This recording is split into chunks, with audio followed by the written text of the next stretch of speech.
Israel தான் இந்த தாக்குதல்களை நடத்துகிறது, அவர்களுடைய மொசாதினுடைய தாக்குதல் தான் இது, இதை நீங்கள் புரிந்து கொள்வீர்கள் என்று சொல்லி இன்றைக்கு ஐஆர்ஜிசி மேலதிகமாக குவைத் மேல நடத்தப்பட்ட தாக்குதல்களுக்கும் எங்களுக்கும் சம்பந்தம் இல்லை என்று இரண்டாம் கட்டமாகவும் இப்படி ஒரு அறிவிப்பை விடுத்திருக்கிறார்கள்.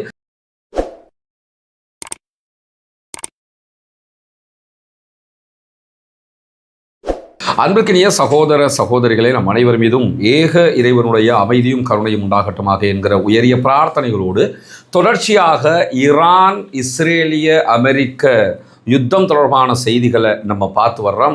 அதிலும் குறிப்பாக ஈரான் மீதான இஸ்ரேலிய, அமெரிக்க இராணுவத்தினுடைய ஆக்கிரமிப்பு தாக்குதல்கள் மிக உச்சகட்டத்தில் தொடர்ந்து நடைபெற்று வருகிறது. ஒருபுறம் சமாதானம் பேசுகிறோம் என்கிறார் அமெரிக்க அதிபர் டொனால்ட் ட்ரம்ப். அப்படி எதுவுமே நாங்கள் பேசவில்லை என்று தொடர்ந்து மறுத்து கொண்டிருக்கிறது ஈரான். மறுபுறமாக ஈரானுக்குள் தரைப்படையை அனுப்ப போகிறோம் என்கிறார் அமெரிக்க அதிபர் டொனால்ட் ட்ரம்ப். அதை தாண்டி அமெரிக்க அதிபர் சொல்வதற்கும் செய்வதற்கும் சம்பந்தமே இல்லாமல் தொடர்ச்சியாக ஈரான் மீது தன்னுடைய தாக்குதல்களை நடத்தி கொண்டிருக்கிறது இஸ்ரேல். இதற்கு பதிலடியாக ஈரானும் தொடர்ந்து தாக்குதல்களை நடத்துகிறார். அதே நேரம் ஈரானுடைய பிராக்சிஸ் அமைப்புகளாக இருக்கக்கூடிய ஹெஸ்புல்லாக்களும் அதே போன்று யமனில் இருக்கக்கூடிய ஹவுத்தீஸும் தற்போது தாக்குதல்களை நடத்த ஆரம்பித்திருக்கிறார்கள். ஹவுத்தீஸ் கப்பல்கள் மேலே எப்பயுமே இதுவரைக்கும் தாக்குதல்களை நடத்தலை. ஆனால் கப்பல்கள் மீதான அவர்களுடைய தாக்குதல்கள் நடத்தப்படுமாக இருந்தால் அது ஒரு அகோரமான விளைவை உண்டாக்கும் என்பதையும் ஆய்வாளர்கள் தொடர்ந்து எச்சரித்துக் கொண்டிருக்கிறார்கள். இப்படியான சூழலில் தான் இன்றைய நாள் ஐஆர்ஜிசி ஒரு முக்கியமான அறிவிப்பை விடுத்திருக்கிறது. ஐஆர்ஜிசி இஸ்ரேல் மீது நடத்தி வரக்கூடிய ஆபரேஷன் ட்ரூ ப்ராமிஸ் 4வது கட்ட தாக்குதல்களில் 87வது அலை தாக்குதல்கள் நேற்று இரவு முதல் இப்போது வரைக்கும் தொடர்கிறது என்று சொல்லி ஐஆர்ஜிசி வெளியிட்டிருக்கக்கூடிய அறிவிப்பை நம்ம பார்க்க முடியும். பொதுவாக ஐஆர்ஜிசி ஒரு குறிப்பிட்ட நேரத்துக்குள்ளே தான் தாக்குதல்கள் நடத்துவாங்க. ஆனால் இப்பொழுது அவர்கள் நடத்தக்கூடிய தாக்குதல்கள் முழுவதுமாக இஸ்ரேலை நோக்கி நேற்று இரவுல இருந்து இதுவரைக்கும் கட்டங்கட்டமாக நடத்தப்பட்டு கொண்டே இருக்கிறது என்கிற செய்திகளை சொல்லியிருக்கிறார்கள்.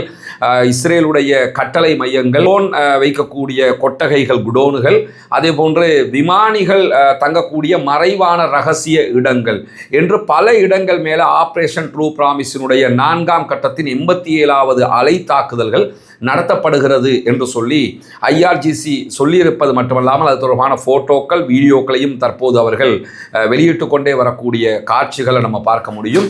குறிப்பாக இந்த தாக்குதல்களுக்கு ஈரானுடைய பாலிஸ்டிக் மிசைல்ஸ் பயன்படுத்தப்படுகிறது என்கிற செய்திகளை அவர்கள் வெளியிட்டிருக்கிறார்கள்.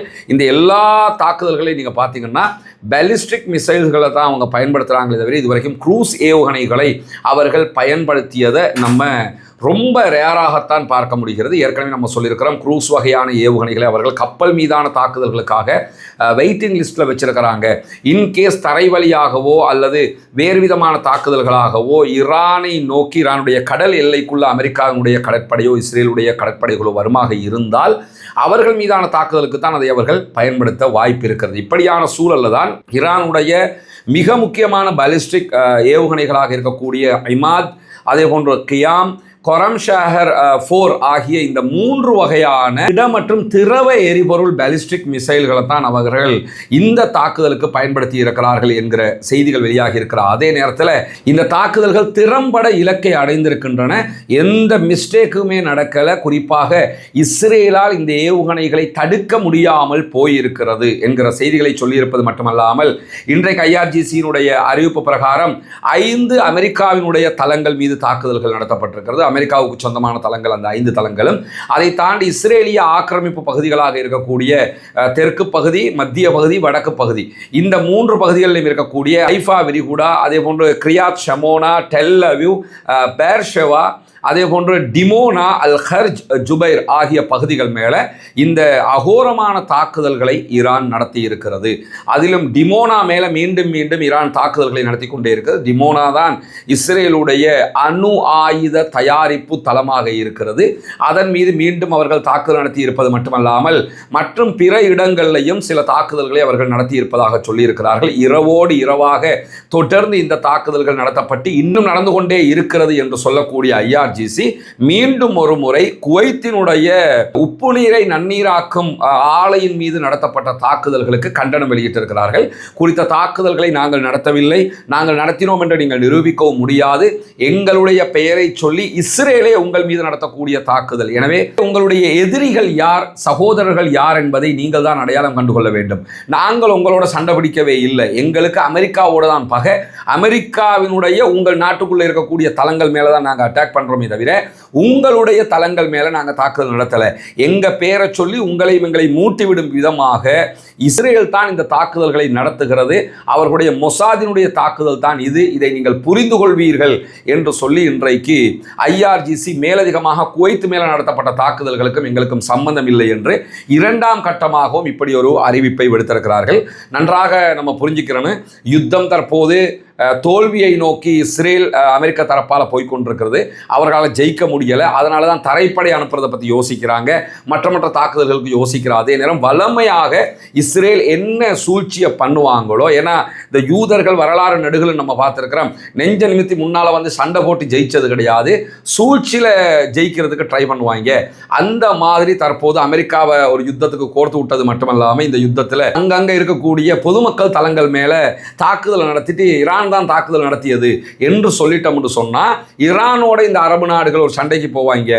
ஜிசிசி கண்ட்ரிஸும் ஈரானுமே சண்டை பிடிச்சிக்கிட்டு இருந்தாங்கன்னா நம்ம ஓரமாயிடலாம், அவங்களுக்குள்ள அடிச்சுக்கிட்டு சாகட்டும் என்கிற விதமாக கோர்த்து விடுகிற ஒரு வேலைக்காக இந்த மாதிரியான காரியங்களை அவங்க பார்க்குறாங்க என்கிறதும் வெளிப்படையாகவே தெரிகிறது. அரபு நாடுகளுக்கு இது தெரிந்தாலும் அவர்களால் இதை வெளிப்படையாக பேச முடியாது என்பதும் நம்ம புரிந்து கொள்ள வேண்டிய ஒரு காரியமாக இருக்கிறது. பொறுத்திருந்து பார்ப்போம் என்னவெல்லாம் நடக்கிறது என்பதை. ரமலானுடைய மாதத்தில் நம்ம உங்களிடத்தில் மீண்டும் மீண்டும் வேண்டிக் கொண்டு வந்ததுதான் உங்களுடைய ஜகாத் மற்றும் சதகா நிதிகளை இலங்கையினுடைய கிழக்கு பகுதிகள் பொத்துவில் செய்து வரக்கூடிய இஸ்லாத்தை ஏற்றுக்கொண்ட சகோதர சகோதரிகளுக்கான வீடு கட்டும் கட்டுமான பணிகளுக்கு தந்து உதவுங்கள் என்று சொல்லி. ஏன்னா ஜகாத்தை பெறக்கூடிய தகுதி படைத்த 8 கூட்டத்தாரில் இந்த இஸ்லாத்தை ஏற்றுக்கொண்ட சகோதரர்களும் அடங்குகிறார்கள். அவர்கள் ஏழைகள் என்கிற காரணத்தினால அவர்கள் மிஸ்கீன்கள், அதே போன்று ஃபக்கீர்கள் பட்டியலையும் வருவாங்க. மொத்தத்தில் ஜகாத் பெறக்கூடிய 8 கூட்டத்தில் 3 கூட்டத்தினுடைய நன்மைகள் அவர்களுக்கு கொடுக்கக்கூடிய உதவிகளால் நமக்கு கிடைத்துவிடும் என்கிற செய்திகளை உங்களுக்கு நம்ம தொடர்ந்து சொல்லிக் கொண்டு வந்தோம். அங்குள்ள காட்சிகளையும் நம்ம காட்டியிருந்தோம்.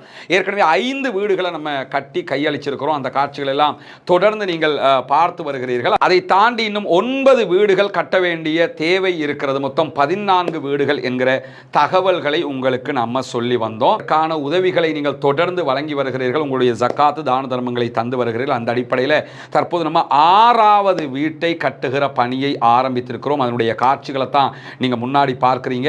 நீங்கள் தரக்கூடிய உதவிகளை கொண்டுதான் மக்களுக்கு தேவையான ஏழை எளிய மக்களுக்கு உரிய எல்லா காரியங்களையும் நம்ம பண்ணி வர்றோம். தித்வா புயலுக்கான பணிகளாக இருந்தாலும் சரி, அதற்கு பிறகு வாட்டர் டேங்கை நம்ம ஓப்பன் பண்ணி கொடுத்ததாக இருந்தாலும் சரி, மற்ற எல்லா பணிகளும் நீங்கள் தரக்கூடிய ஜக்காத்து தான தர்மங்களை கொண்டு ஏழைகளுக்கு முறையாக செய்யப்பட்டு வருகிறது என்பது உங்களுக்கு தெரியும். அந்த அடிப்படையில் தான் தற்போது அல்ஹம்துலில்லாஹ் 6வது வீடை கட்டுகிற பணியை நம்ம ஆரம்பிச்சிருக்கிறோம். இந்த பணி தொடர்ந்து நடைபெற்று 14 வீடுகளும் மீதி இருக்கக்கூடிய 9 வீடுகளும் கட்டி முடிக்கப்பட வேண்டும் என்பதுதான் என்னுடைய பிரார்த்தனையும் நிச்சயமாக உங்களுடைய பிரார்த்தனையாகவும் இருக்கும்.